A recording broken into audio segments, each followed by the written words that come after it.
You've seen the headline, the US captured Nicolas Maduro and his wife, and whether your reaction was finally, or what on earth are the Americans doing? There's one thing that's true.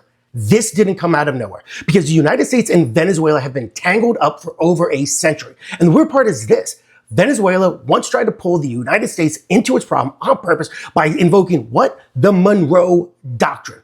Right now, we're going to do the prequel to everything that's happening. Moment Venezuela called for help, the moment Europe brought warships, and the moment President Theodore Roosevelt basically said, fine, if anyone's going to intervene in this hemisphere, it's going to be us. Now, before you think that this is going to be a pro-Trump or an anti-Trump or some type of political spew about what is happening with the United States and Venezuela, it's not. This is about history and context, not a defense of anybody's choices today. However, we need to understand these choices and the history that's behind them because every choice made by the executive branch has a downward effect on government contracting and government operations. It just does. And if we're going to argue about what happened this week, which we're already doing, Americans in the world should at least know the rules America wrote for the hemisphere, the history behind these items, and honestly, how Venezuela got caught up in the middle of them. Now let's go back in time to history, back to 1823. This is when the Monroe Doctrine was released, and it was basically America putting up a big no soliciting sign, no trespasser sign on the Western Hemisphere. In plain English, what did this actually mean? Well, the US said it wouldn't mess with European wars. Europe shouldn't try to colonize or control nations in the Americas, and new European interference here would be treated as hostile. For a while, it was mostly a warning label because the United States didn't have the capabilities to affect the Monroe Doctrine. Rather, it was the British Empire who did this for their own imperial aims. And for a while, that's what it was. However, Venezuela starts showing up on the scene, and they like to say to the United States, hello, we'd like to file a complaint about the British Empire, please. And this takes us to 1895, when Venezuela was having a major border dispute with the British Empire. According to the United States State Department's Office of the Historian, Venezuela appealed for U.S. assistance, calling on its neighbor to the north, direct quote, to intervene either by sponsoring arbitration or even military force. The U.S. eventually turned up the heat, and in 1895, Secretary of State Richard Olney invoked the Monroe Doctrine in a hard note to Great Britain pushing arbitration. So yes, Venezuela has already kind of tied itself to the use of the Monroe Doctrine by the United States of America, kind of like a diplomatic Uncle Sam bat signal. This Uncle Sam bat signal comes into effect and still matters today because the dispute of these boundaries still persists. Venezuela still claims territory west of the Essequibo River, which constitutes about 2/3 of present-day Guyana's land area. Guyana maintains sovereignty over that region based on the 1899 award. This arbitration granted almost all of the disputed lands to British Guyana in 1899, with minor adjustments here and there for Venezuela. The border was established, and it remains largely in effect today, though the matter and the border remains politically contested. But that's a border dispute. The next crisis, that's even more dramatic because Europe doesn't show up with lawyers and politicians. They show up with warships.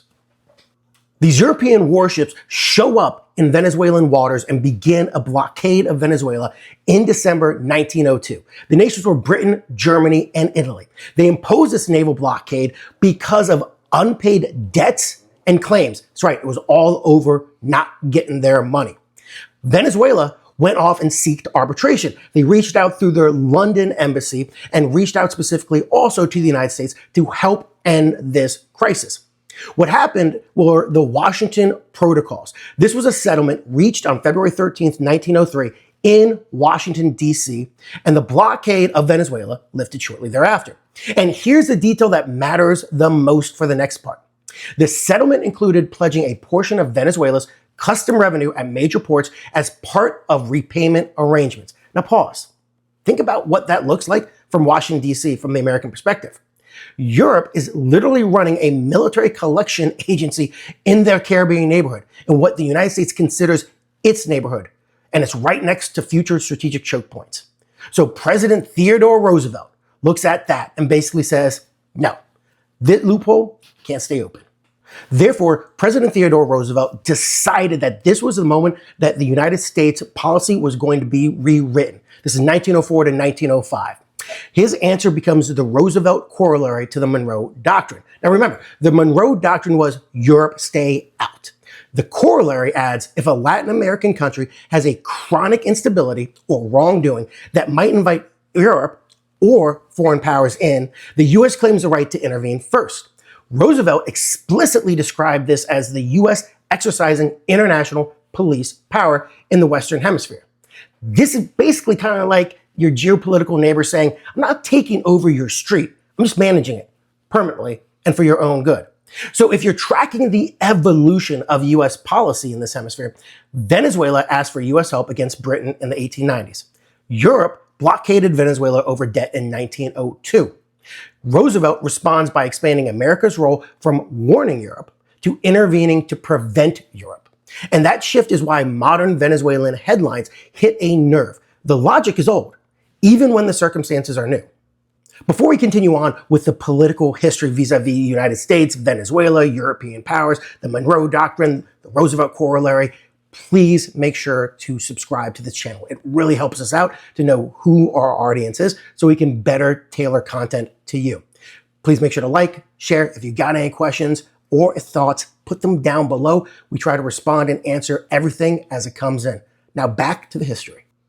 And by the way, the corollary that Latin American countries use vis-a-vis the Monroe Doctrine, the Roosevelt Corollary, is that this is not a permanent request.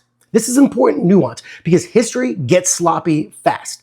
Venezuela did appeal to the U.S. for help in the 1890s boundary dispute per the State Department's historian's page. But that's not the same thing as Venezuela asking the U.S. to run its internal politics. It was help us stop European pressure. So yes, Venezuela relied on the Monroe Doctrine logic to get U.S. involvement, but originally as a shield against Europe, not a welcome mat for permanent oversight. And now let's fast forward a century. The same hemisphere logic shows up again, not with Great Britain, but with Russia. And Russia's warships have a modern echo to the past. Russia and Venezuela, by the way, have had long-standing ties, and Russian naval visits have happened more than once in this century. In 2008, Russia's nuclear-powered battlecruiser arrived in Venezuela and was part of a high-profile Caribbean deployment and exercise with Venezuela. In July 2024, a group of Russian Northern Fleet ships arrived again in Venezuela. They reported it, though, as a short port call, but there were visible signs of cooperation. Now, these aren't necessarily combat operations, but they are a geopolitical signal that a non-Western Hemisphere power is showing presence in a region that the U.S. historically treated as strategically sensitive and its backyard. Which brings us back to the headlines that you already saw. Because when Washington sees foreign influence creeping into the Caribbean neighborhood, American policy tends to go back to President Theodore Roosevelt again with his speak softly, but carry a big stick. Tired of relying on the speak softly part of President Theodore Roosevelt's policy, President Trump and his administration have decided to go with the big stick. And that's why the situation escalated dramatically. As you know, U.S. forces captured Nicolas Maduro and his wife. The Maduros have appeared in a Newark courtroom to face federal charges. There's been international reaction. It's been intense, including emergency debates in the United Nations and condemnation from multiple countries. But whatever your view of that operation is, it yanked the Monroe Doctrine and Roosevelt Corollary out of the history textbooks and dropped it into everyone's feed. For instance, does the U.S. still behave like it has special enforcement rights in the hemisphere? Is this keeping rivals out, law enforcement, regime change, humanitarian efforts, or something else?